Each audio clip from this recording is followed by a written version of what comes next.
नमस्कार। निर्वाचन विशेषमा यहाँलाई हार्दिक स्वागत छ। म देवानन्द नेउपाने सामुदायिक रेडियो पश्चिम आवाज र सुदूरपश्चिम टेलिभिजनबाट हामीलाई हेरिरहनु भएको छ, सुनिरहनु भएको छ। आसन्न निर्वाचनको लागि अहिले दलका उम्मेदवारहरू चुनावी प्रचारलाई तीव्रता दिएका छन्। यसै क्रममा आजको निर्वाचन विशेष कार्यक्रममा हामी माझ हुनुहुन्छ नेपाल कम्युनिस्ट पार्टी माओवादी विप्लव निकट, जुन पछिल्लो समयमा विप्लव निकट भनेर चिनिने नेपाल कम्युनिस्ट पार्टी माओवादीका कैलाली क्षेत्र नम्बर 2 बाट प्रत्यक्षतर्फका उम्मेदवार दिलबहादुर साउद हामी माझ हुनुहुन्छ। यहाँलाई हार्दिक स्वागत छ। नमस्ते। आरामै हुनुहुन्छ? आराम छौँ। निर्वाचन नजिकिँदैछ, थोरै दिन बाँकी छन्। हामी यो निर्वाचन यो प्रतिनिधि सभाको जो निर्वाचन हुँदैछ, यो प्रतिनिधि सभाको निर्वाचनमा नेपाल कम्युनिस्ट पार्टी माओवादीको तर्फबाट क्षेत्र नम्बर 2 मा मेरो उम्मेदवारी रहेको छ। यहाँको उम्मेदवारी खास किन र के का लागि, यहाँबाट सुरु गरौँ। यो धन्यवाद छ सर देवानन्दजी।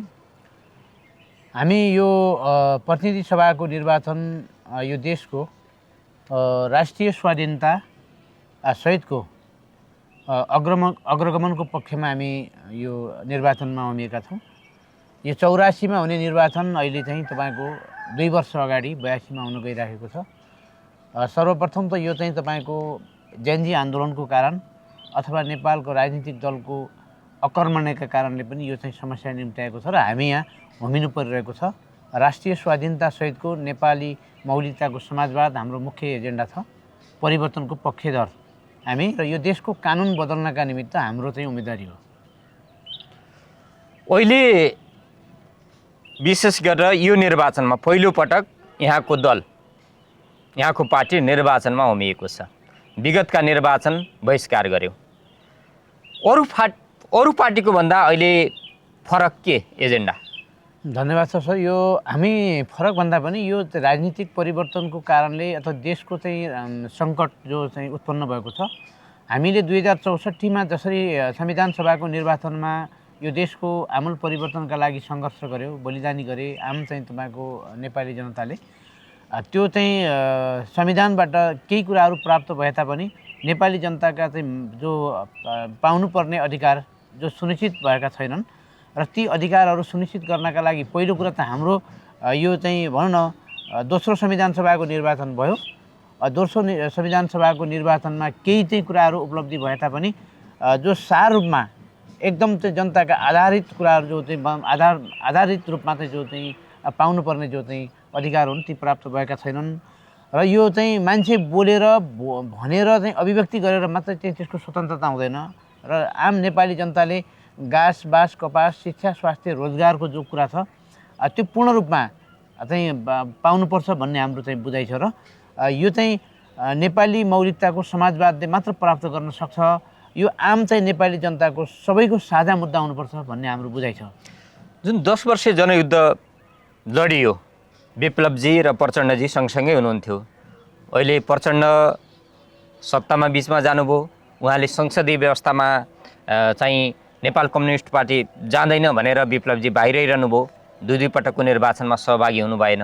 अहिले जुन प्रतिनिधि सभाको निर्वाचन, आसन्न निर्वाचनको लागि अब संसदीय व्यवस्थाबाटै परिवर्तन गर्नुपर्छ भन्ने उद्देश्यका साथ होमिएको छ। अब यो निर्वाचनमा प्रमुख एजेन्डाहरू पार्टीका के लिएर जनतामा जाँदैछ? यो प्रमुख कुरा चाहिँ अब जो समय जो प्राकृतिक नियमअनुसार समयअनुसार पनि हामीले परिवर्तन हुन आवश्यक देखिन्छ। हिजोको समयमा त्यो कुरा संसदीय व्यवस्था त तपाईँको अस्तिको ज्यान्जी आन्दोलन अथवा भदौ 23 र 24 गतेको आन्दोलनले देखाइसक्यो। नेपालको संसदीय व्यवस्थामा केही सङ्कटहरू छन् भन्ने कुरा त चाहिँ प्रष्ट भइसक्यो। उहाँहरूले गरेको कुरा जो नेपाली जनताको चाहिँ नाममा उहाँले पटक मुद्दा उठाइराख्नु भएको थियो त्यो असफल भएको छ। उहाँहरूले चाहिँ यो लोकतान्त्रिक अभ्यास अथवा यो देशमा लोकतान्त्रिक गणतन्त्र स्थापना भइसकेपछि उहाँहरूले गर्नुपर्ने जो चाहिँ लोकतन्त्रको अभ्यास जो थियो नि, उहाँले गलत अभ्यास गर्नुभयो पार्टीहरूले। उहाँलाई म धेरै कुरा भन्न चाहँदैन किनभने यो नेपाली जनताले चाहिँ प्रश्न चाहिँ बुझिसक्नु भएको छ। उहाँलाई हामीले धेरै आरोप लाउनु पर्ने कुरा छैन किनभने अस्तिको आन्दोलनले उहाँहरू कुन यो संसदीय व्यवस्था चाहिँ भन्दा पनि एक हदसम्म अगाडि बढिसक्यो। किनभने उहाँहरू यदि सचिनु भएन भने उहाँहरू सकिनुहुन्छ। किन भन्दाखेरि हामी त्यो कारणले गर्दा के हो भने युवाहरूले उठाएका मुद्दाहरू दुईटा मात्रै थिए। पहिलो कुरा चाहिँ यो देशमा अचम्म चाहिँ साह्रै भ्रष्टाचार भयो, सही नसक्नुको खालको भ्रष्टाचार भयो।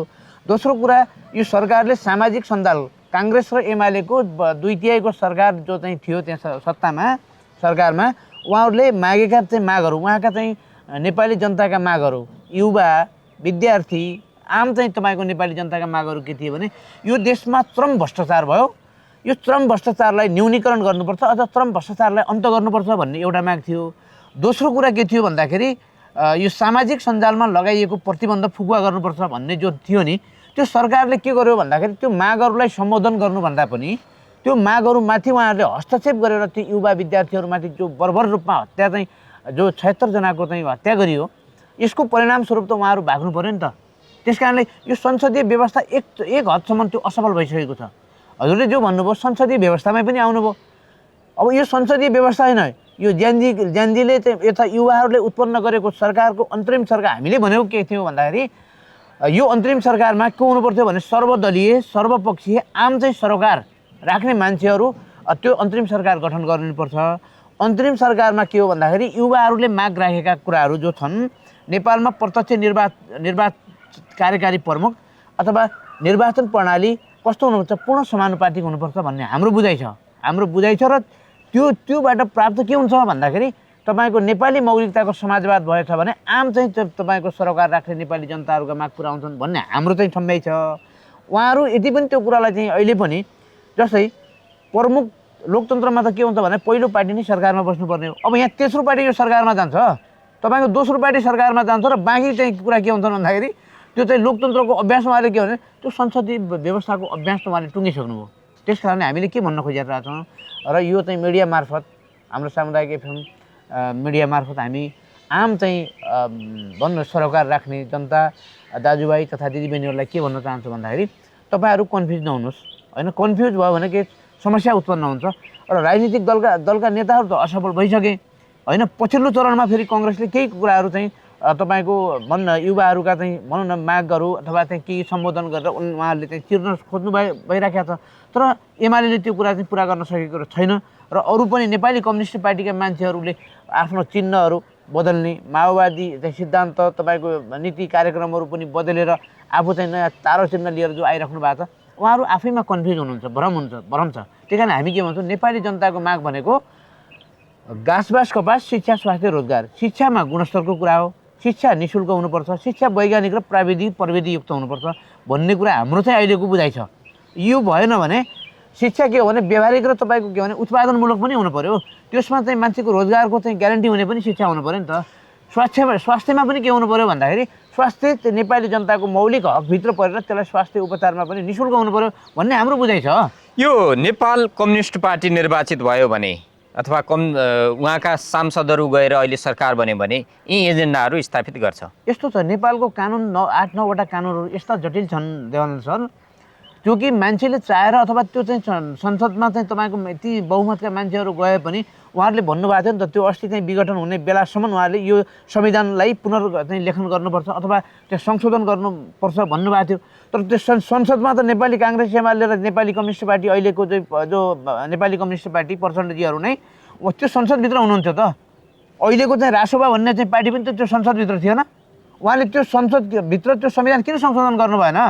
उहाँहरू आफैमा हामी नौलो भनिराख्नु भएको छ नि, यो गलत चाहिँ अभ्यास उहाँले गरिरहनु भएको छ। जो चाहिँ अहिले नम्सहरू जो छ नि, राजनीतिको नम्स उहाँले छोडिसक्नु भएको छ।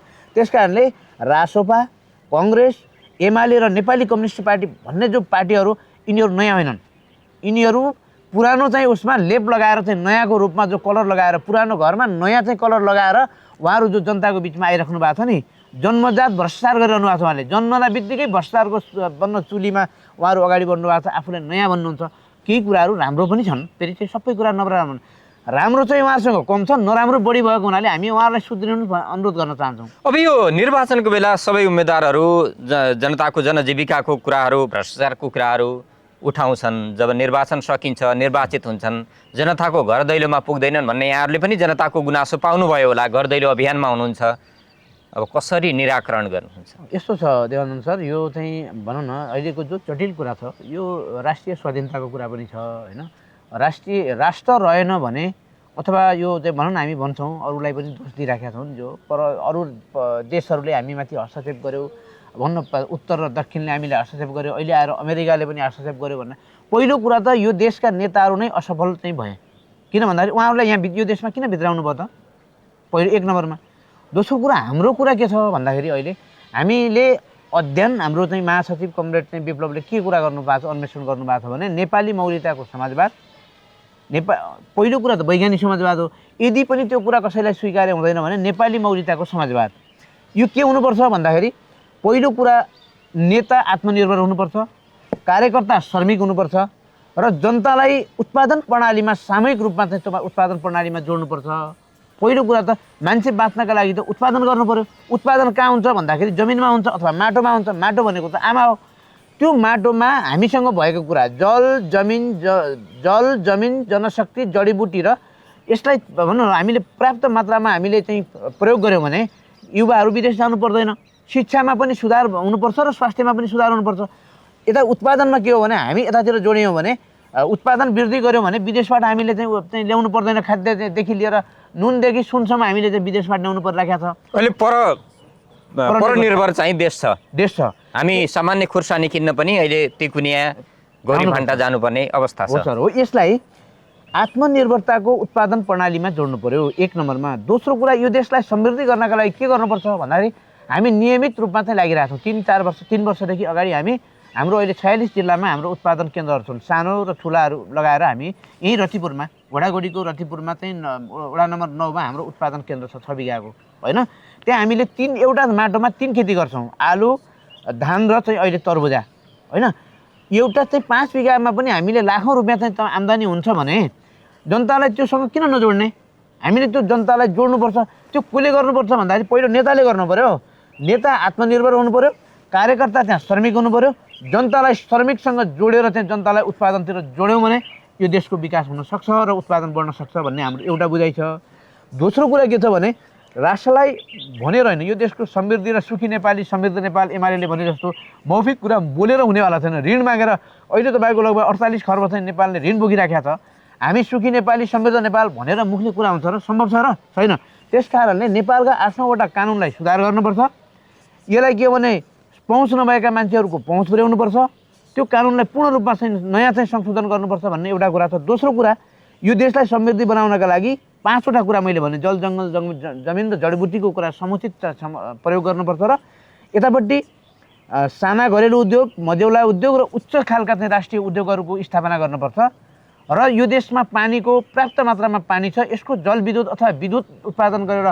नेपाली जनतालाई आम रूपमा वितरण गर्नुपर्छ प्रयोग गर्नुपर्छ त्यसलाई अधिकतम मात्रामा प्रयोग गर्नुपर्छ र विदेशबाट आउने इन्धनहरूलाई न्यूनीकरण गर्नुपर्छ जस्तै दैलेखमा अहिले चाहिँ तपाईँको पेट्रोलियम पदार्थ छ यस्ता कयौँ हामीसँग खनिज पदार्थहरू छन् जो कि हामी अन्वेषण गरिराखेका छैनौँ हामीले भ्रष्टाचार गर्न सिक्यौँ पहिलो कुरा राजादेखि कङ्ग्रेसहरूले सिक्नुभयो उहाँहरूले त्यसपछि एमाले सिक्यो काङ्ग्रेस र एमाले लगाएर माओवादीलाई यति चाहिँ तपाईँको भ्रष्ट बनाइदियो जो चाहिँ नेपाली कम्युनिस्ट पार्टीहरूका हाम्रा नेताहरूलाई सबै नेताहरूलाई भनौँ उहाँहरूले भ्रष्टाचार गर्नुपर्ने कुनै कारण छैन मैले देखाएको कुरा हाम्रो पार्टीको स्पष्ट विचार के छ भन्दाखेरि नेपाली जनतालाई धनी बनाउने कुरा के हो यो कुरा हामी अनुसन्धान गरौँ न अब नेपाल कम्युनिस्ट पार्टीबाट कैलाली क्षेत्र नम्बर 2बाट उम्मेदवारी दिनुभएका दिलबहादुर साउदजीले यो क्षेत्रबाट विजय प्राप्त गर्नुभयो भने यस क्षेत्रको सुशासन र उत्पादनतर्फ जोड दिन्छन् उहाँले तपाईँले दिनुहुन्छ हामी विश्वास गरौँ धन्यवाद सर यो कुरा के हो भन्दाखेरि यस्तो छ यो पहिलो कुरा त हामी यो देशको कानुन जो संविधान छ संविधान अपुरो छ यो संविधानलाई पहिलो कुरा हाम्रो उम्मेदवारी भनेको यो कानुन त्यो संसदमा हाम्रो बहुमत भएको नियम कानुन परिमार्जन हुन्छ यो मुख्य कुरा के हो भने गरिबहरूको पहुँच पुग्ने चाहिँ कानुन बनिराखेको छैन कानुन त छ तर पहुँच पुगिराखेको छैन त्यसलाई कानुन बदल्ने हो पहिलो कुरा दोस्रो कुरा यो कुनै पनि पार्टीले गर्न सक्दैन यस आम चाहिँ सरकारवालाहरूलाई एक ठाउँमा ल्याउने मुख्य बिन्दु के हो त्यो चाहिँ नेपाली जनताको अधिकार सुनिश्चित गर्ने बिन्दु खोजी गर्नुपर्छ त्यसको अन्वेषण गर्नुपर्छ र सबै मान्छेहरूले त्यो एक ठाउँमा आउनुपर्छ र नेपाली जनतालाई सबैभन्दा बढी धनीकोले कसरी बनाउन सकिन्छ भन्ने सोच्यौँ भने त यो चाहिँ सबै मान्छे त्यतातिर केन्द्रित हुन्छ नि त उत्पादनतिर श्रमतिर रोजगारतिर मान्छे लाग्यो भने यो कसैको गाली गर्नुपर्ने कसैलाई चाहिँ तपाईँको चाहिँ भन्न त्यसरी हात लगाउनु पर्ने कारण छैन त्यस कारण हामीले जित्यौँ भने के गर्छौँ भने पहिलो कदम के गर्छ भने नेपाललाई समृद्ध बनाउनको लागि, नेपाललाई सुशासनमा ल्याउनको लागि आम चाहिँ तपाईँको चाहिँ पार्टी राजनीतिक दलका नेताहरू, आम चाहिँ सरोकार, बुद्धिजीवी, बौद्धिक मान्छेहरूलाई एक ठाउँमा ल्याउने वातावरण सिर्जना गर्छौँ। उहाँहरूका भएका सिप, कला, उहाँहरूको चाहिँ योजना सबै कुरालाई चाहिँ हामीले एक ठाउँमा चाहिँ गोलमेज सम्मेलन अथवा चाहिँ त्यस्तो चाहिँ हामीले चाहिँ राखेर उहाँहरूसँग त्यो कुराहरू लिएर यो देशमा जो बनाउन सक्छ, जो मान्छेसँग जस्तै जलविद्युत विज्ञ, कृषि विज्ञ, होइन, यो देशको चाहिँ पर्यटन प्रबन्धन विज्ञ को हुनुहुन्छ, उहाँहरूले त्यो कुरा सुझाव दिनुहुन्छ र त्यो चाहिँ संविधानमा नीति र विधिमा चाहिँ त्यो राख्नुपर्छ र यो विधिले मात्र यो देश चलायो भने कसैसँग हात जोड्नु पर्दैन, विधिबाट चल्नुपर्छ भन्ने हाम्रो बुझाइ छ। यो व्यक्ति होइन, नेतृत्व र जो चाहिँ क्षमता विकास गर्ने जो कुरा छ नि, त्यो कुरा कुनै चाहिँ व्यक्तिले गरेर हुनेवाला छैन। कसैले हात जोडेर नमस्कार गरेर हजुर त्यो दिनु पऱ्यो भने सिस्टममा चल्नु पऱ्यो र विधिमा देश गयो भने यो देश 10 वर्षमा समृद्ध हुन्छ। तपाईँ हामीलाई सहयोग गर्नुहोस्, हामी सेवा गर्छौँ भन्ने हाम्रो मूल मन्त्र छ। अब अन्तिममा कैलाली क्षेत्र नम्बर 2 बाट प्रतिनिधि सभाको उम्मेदवार दिलबहादुर साउद चुनाव चिन्ह गुलाब लिएर जनतामाझ गइरहँदा उहाँलाई नै मतदान किन गर्ने अथवा तपाईँलाई नै मतदान किन गर्ने मतदाताले?